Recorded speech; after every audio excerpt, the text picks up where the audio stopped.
Okay, so just to start it all off, Betsy, Sara, and Yahlin, this first question is for you. You all, through your respective projects, have helped define the last 20 years of television. What does redefining the future of TV mean and look like to you now in this era of streaming, content creation, shifting audiences, and just that pursuit of global reach? Betsy, I'll start with you, or whoever would like to jump in first. Who wants to start? Betsy. It's actually a really hard question because in terms of who is redefining, every time some creator comes up with a new way of telling a story or a different kind of format, and I think it's happening all the time. Like every time, there's so many exciting things I think that you can watch currently. So in terms of who's redefining it, I think every time a big brain comes up with something that you want to watch, it's being redefined. I mean, we, in theory, redefined certain genres, and we didn't think we were redefining anything. We were just telling stories that we wanted to see. So I don't think you set out to redefine anything, do you? No, I mean, I think you want to tell something new. You want it to feel new, especially now. I mean, I started in broadcast television, and I remember when I would be in development and my agents would say, well, you have to make it a medical drama or a cop drama, and the great thing about streaming was that then suddenly you didn't have to necessarily have that. It didn't have to have like a case of the week. But I totally agree with Betsy that if you're doing your job, then you're telling a new, very specific story, and I think that the best television is always very specific to characters and to that situation, and it is the irony of television that the more specific you get, the more universal the narrative becomes and the more relatable it is. Mm-hmm. So if it's like a very specific, like the Baby Reindeer was like a very specific one-man story, but it resonated because it was so honest and authentic and true to that particular story. So I mean, I think Betsy can agree, when you're sitting in the writer's room, what drives you the most is to find like that thing that gives you a gut punch, that thing that feels so honest and so true. Even though you're making stuff up, you're really guided by what is the truth. And you try to be so honest to that story and that character that you're invested in. Absolutely. And I'm, primarily in unscripted television, so it's a little different. Our industry has changed so much, and with content creators, as you mentioned, we have to look at what are people showing up for, and really listen to the audience and make sure that, a great idea is a great idea, but you've got to really listen to what people want to watch, who people want to watch. So we're partnering more than ever with content creators, either to create long-form shows out of them or short form, whatever is working and whatever makes the most sense for those creators. And also so much stuff seems to come from unscripted and fluid back to scripted now. Like I think that's one of the things in terms of storytelling which has really changed is nowadays you go out with a project and one of the things we always think about is if it's IP, if it's based on somebody's life, is how many different forms can we tell the story in? And that's one of the cool things about getting a chance to talk to people for us in unscripted is you just think of things a different way. And that way you reach an audience in a very different way, because if you don't really like scripted, and like I watch a lot of unscripted because I do scripted all day, so it's like I like it, but geez Louise, you guys, it's some days you just need to sit down with a documentary and see something real, for God's sakes. And I watch scripted for the same reason. Which is why we get along. But I think that is one of the really cool things that's happening right now, to your point of innovation, is it's coming sort of from passion and necessity, which is how do you get the most out of, how do you squeeze the most juice out of the orange in a way? Right. Absolutely. This next question is for Lisa. You've worked across branded content and agency partnerships. What's the key to integrating brands into entertainment in a way that feels additive rather than intrusive? Yeah, so first off, I mean, just to explain what Google TV is, because I feel like everyone's like, it's YouTube TV. I'm like, no, it's not YouTube TV, it's Google TV.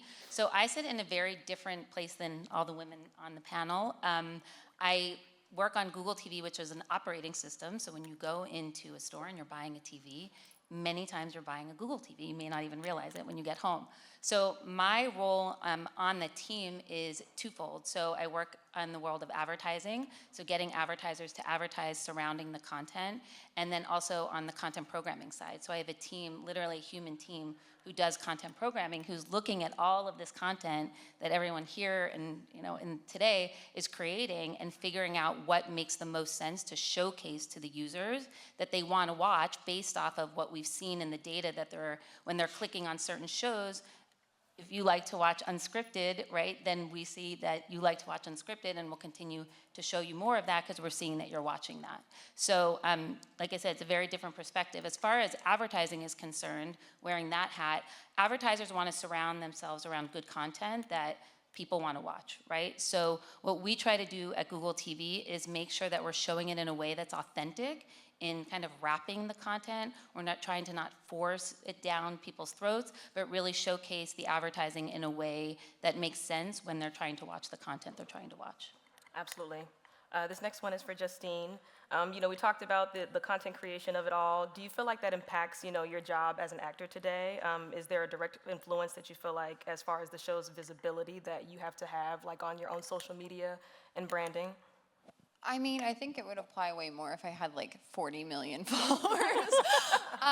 But I don't know. It's a weird balance. I'd say that I didn't get into this profession to, promote or for the PR side of it, but it is an important part of it, and it's something that, like, you want to be in support of the shows that you're working on. You want there to be visibility. You want people to watch them, but also, like, it's a little bit ephemeral, a little bit ambiguous. You don't really know how much what you're doing is having an effect on anything.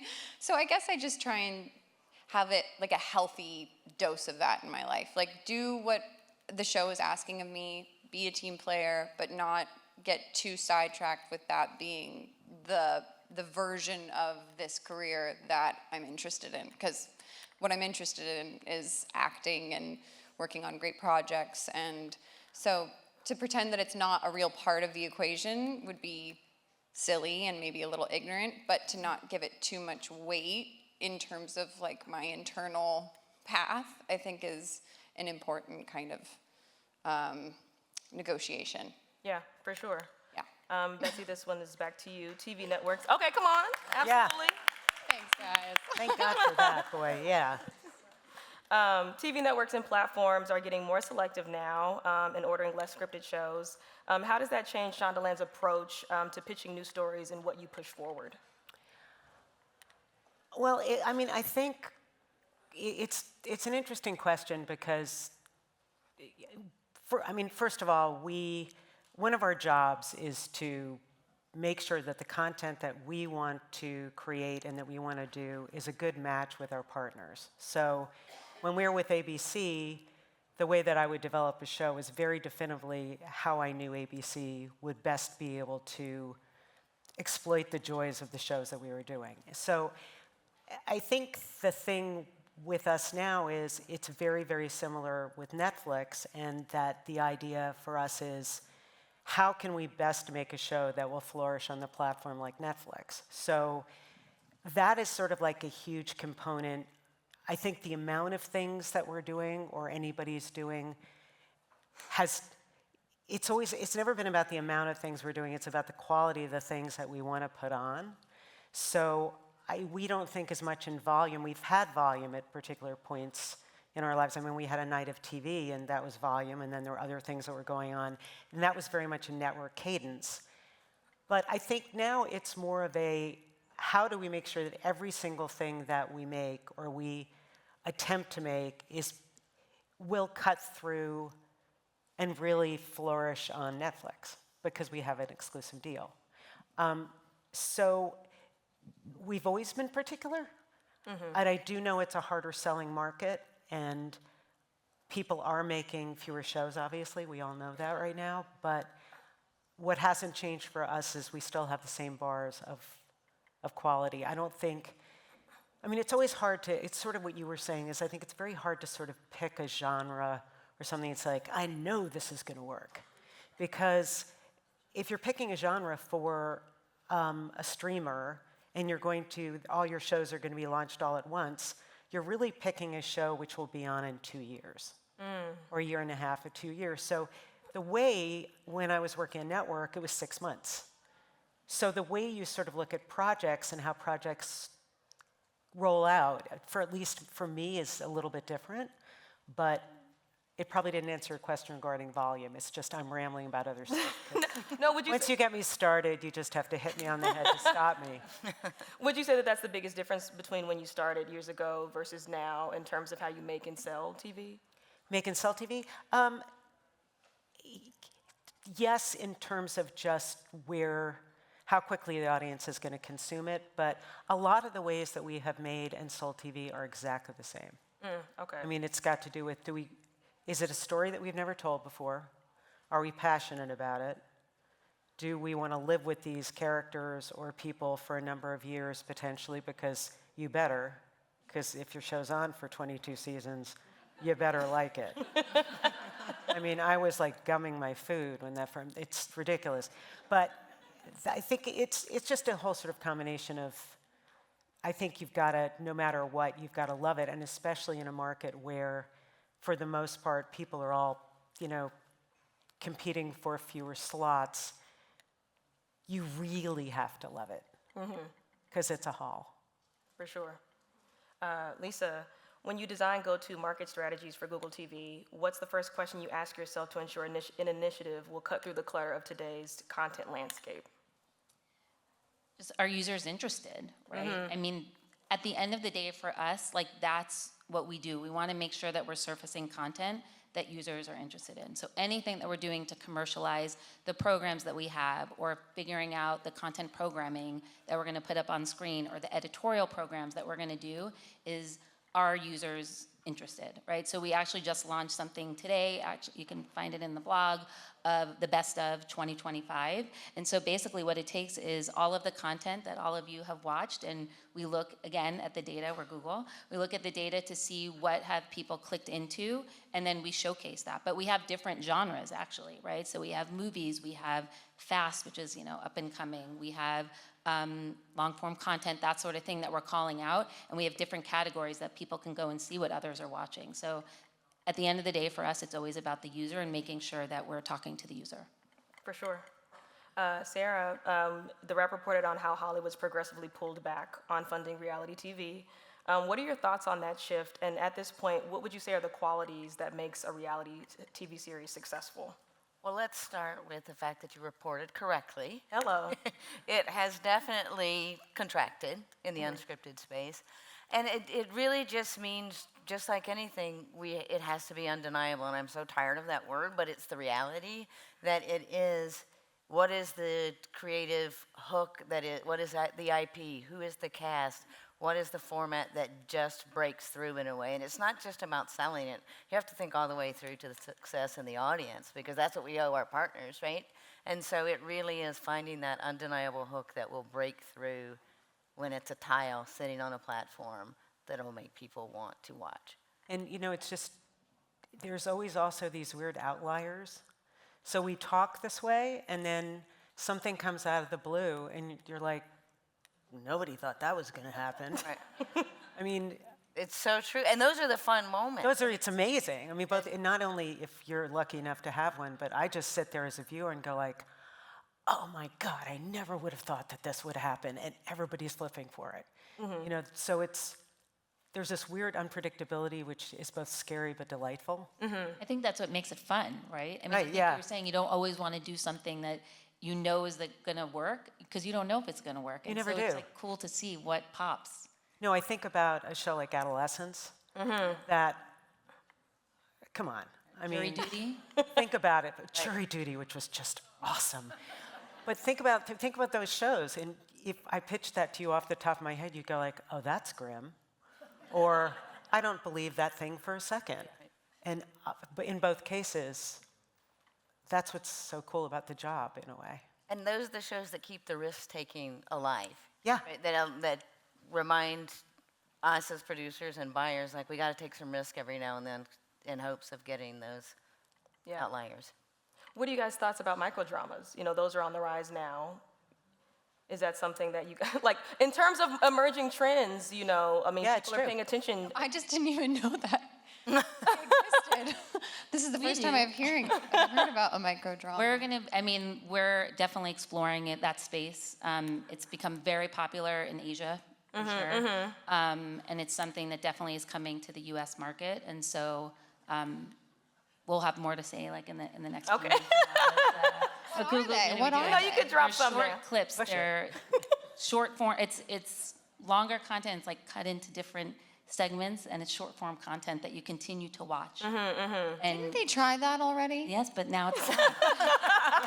Yes, they did. Yes, They famously but did. it's coming back. Nothing is new, so it's coming back. And in what But ways everything has to be new.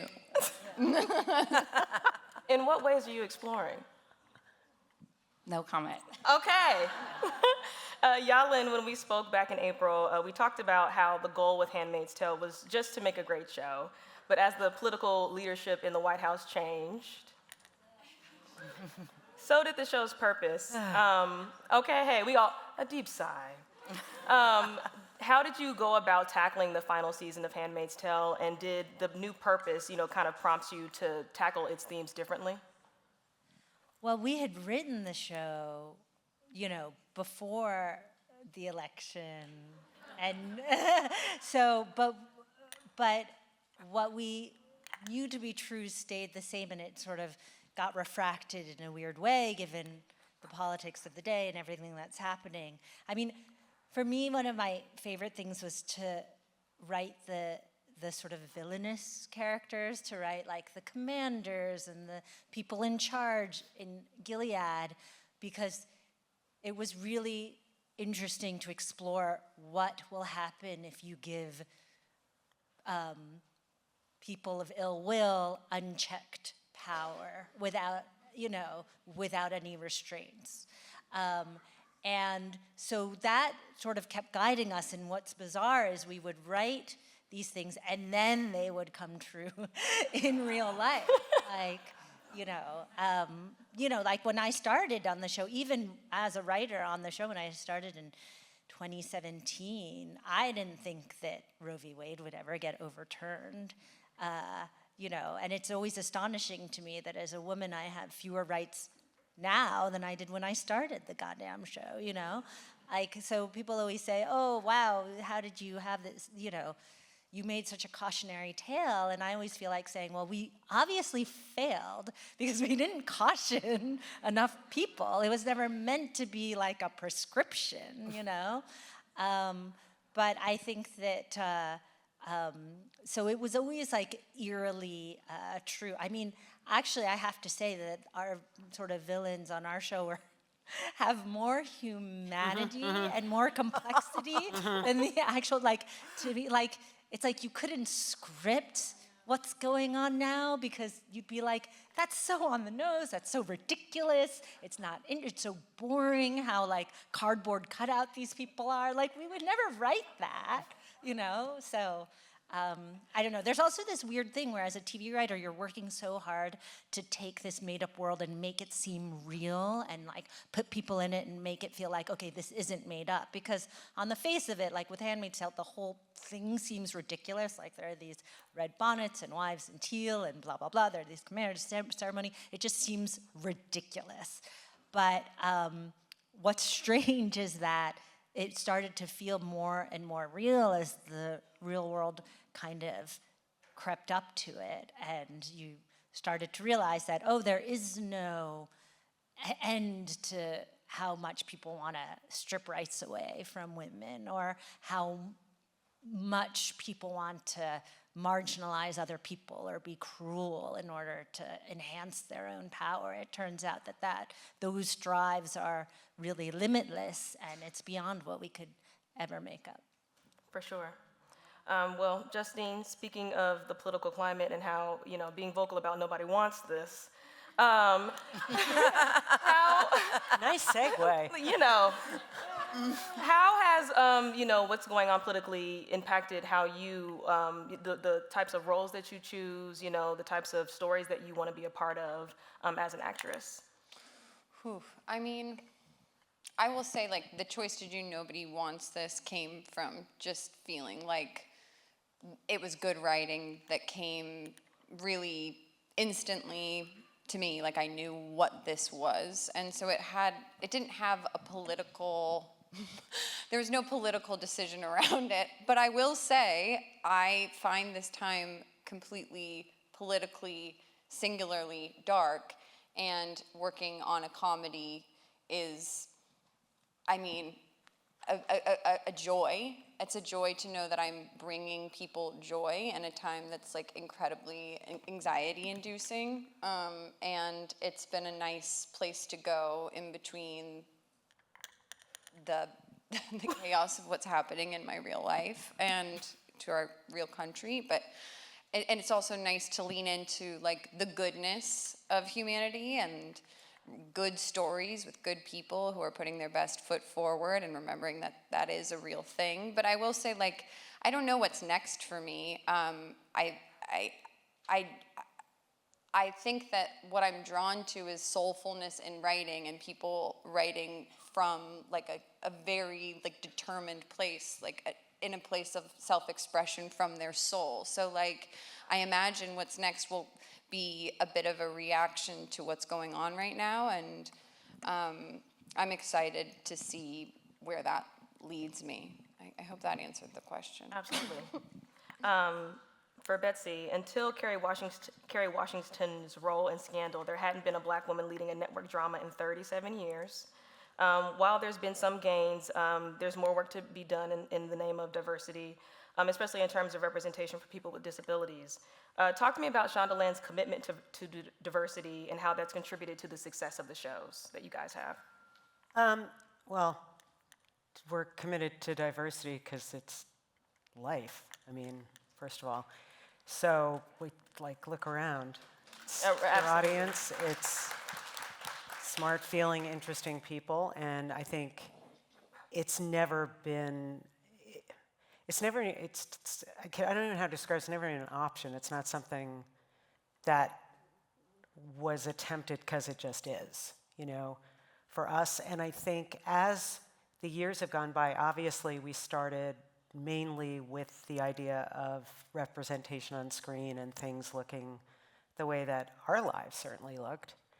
And one of the things I think we've been proudest over the years is that little by little we have tried to expand that into our crews and the people that we work with and every single organization that we touch, primarily because the company has spent a lot of time also with Netflix developing programs where we actually pay and train people to stay on set and learn crafts and then eventually hopefully join unions. And we've had very, very good success with this on The Residents, on Bridgerton. So I think one of the biggest goals and one of the things that we want to achieve is making sure that we continue that throughout the company. And obviously the company is a very diverse company, but that every set that you walk onto, every aspect that you see on a show will also represent that diversity, because that's one place where when we first started, I think when you looked at a crew, it was definitely monochromatic. And now when you look at our crews, and we've met so many great people, and there's so many new people in our families who are terrific at what they've done, and that's because they had an opportunity. So I think that that's something certainly to keep in mind, and the same point with disabilities. I think more and more we're trying to both represent on screen, but also try to figure out ways to accommodate and be as inclusive as possible.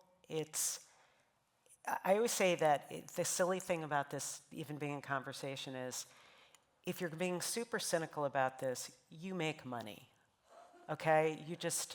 You do better when you have a diverse team, when you have if you're appealing to more people, you're getting more voices, so you know how to write, you know how to produce, you know how to put things out there. So sometimes I say to people, I don't know why you're not doing it, because you'd be making a shitload more money if you were. And it sometimes works. Yeah, no, absolutely. I want to get into your partnership, your producing partnership with Shonda.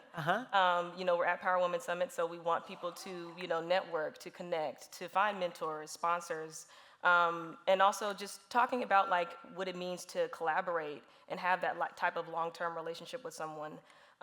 What's the key to sustaining such a long and creatively rich partnership?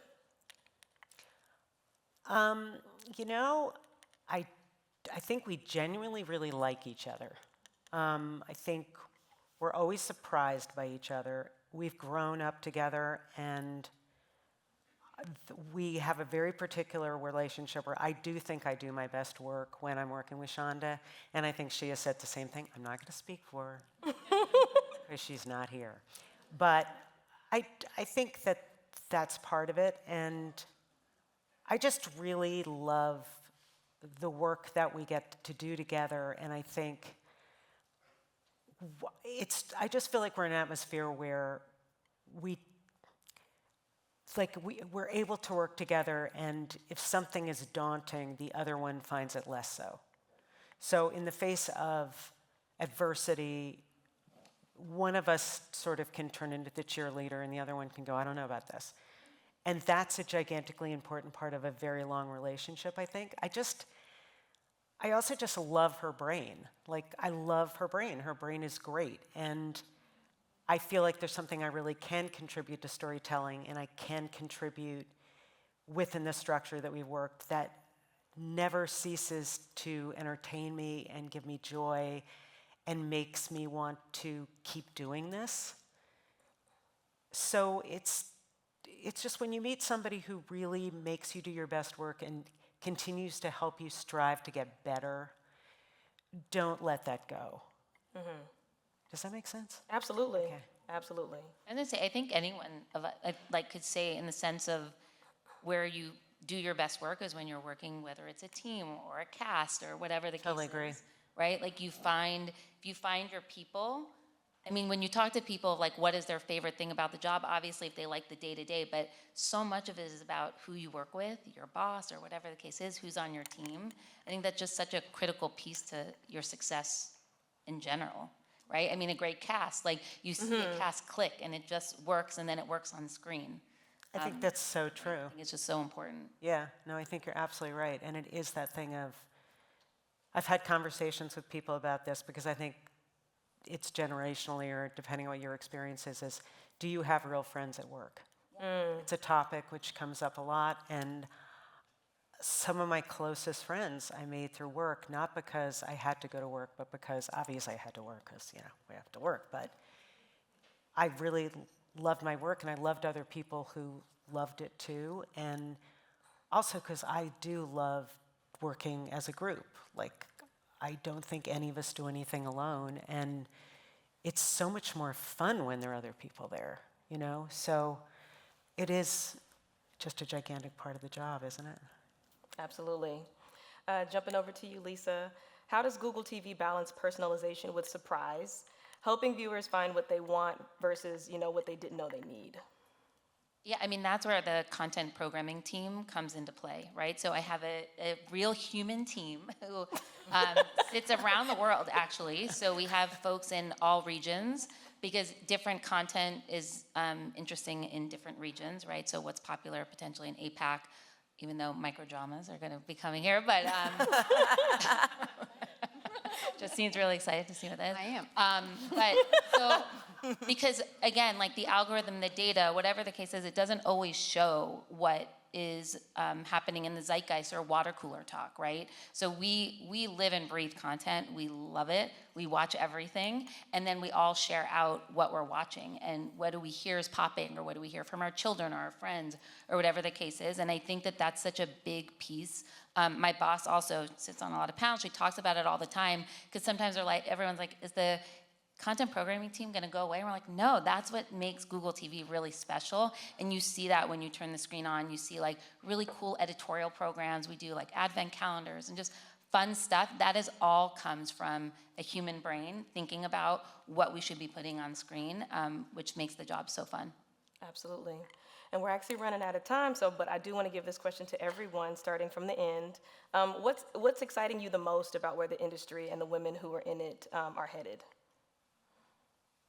Well, I think, sky's the limit for, women. I mean, despite all the, slings and arrows that we've suffered collectively, I just am hoping that I'm just hoping that this contraction doesn't affect the gains, the very big and real gains that we've made over the years and the decades. I've worked in television since 2000, so for 25 years, and I still remember being like the only woman in the room, or, it's like the affirmative action because I'm like the only woman, and, it really changed, and now it's like, whatever, DEI is a bad word, blah, blah, blah, but I think that we've proven that, women know what women want to watch, and so we have an invaluable position in this. Absolutely. And I'll say, I don't know if I'm answering the question directly, but I will answer it this way. Moments like this, I get inspired coming together with a group of women, like-minded, passionate, inspired by, and excited to continue our industry. Yes, there are hurdles, but we always get stronger during the tougher times, and we find out what we're made of during the tougher times and come out better. So I would just say days like today and moments like now are what inspire me. For sure. Even though that wasn't quite the question. It works. Yeah, I may not be answering the question either, but what excites me... Microdramas. Microdramas really excite me. I think we have one big takeaway from this panel, y'all. Oh my is God. It's all about the microdramas. My team's gonna kill me. No, so I have 3 children, ranging in age from 13, I have a 13, 11, and a 7-year-old, and they love content. Now, I don't know if it's because I love content, like we just went and saw Wicked, we watched The Summer, my daughter watches The Summer I Turned Pretty, she's 11, I don't know if she should be watching it, but she's watching it, and like, we're watching it together, and it's so fun. Like, we have movie nights, and we pop popcorn, and I try to expose them to all this really fun, interesting content, and we just love watching it together. So for me, that's really exciting in the content space. They do not watch The Handmaid's Tale, but maybe later. But we just have so much fun watching, and so I'm just trying to expose them to all different kinds of content that they'll be inspired about, and who knows where the world will take them. For sure. Okay, I feel like as an actor, the thing that I get most excited by is being like the function in someone else's dream. And to speak to what you said about loving someone's brains, I love all these brains that I get to peek into, and it turns me on and it gets me exciting, and I love female brains especially. So I'm excited for the surprises that are coming, like the surprise stories that are down the line that I haven't gotten to witness yet. So, yeah. Betsy? What they said. Absolutely. Well, thank you guys so much. Shout out to Google TV for the sponsor.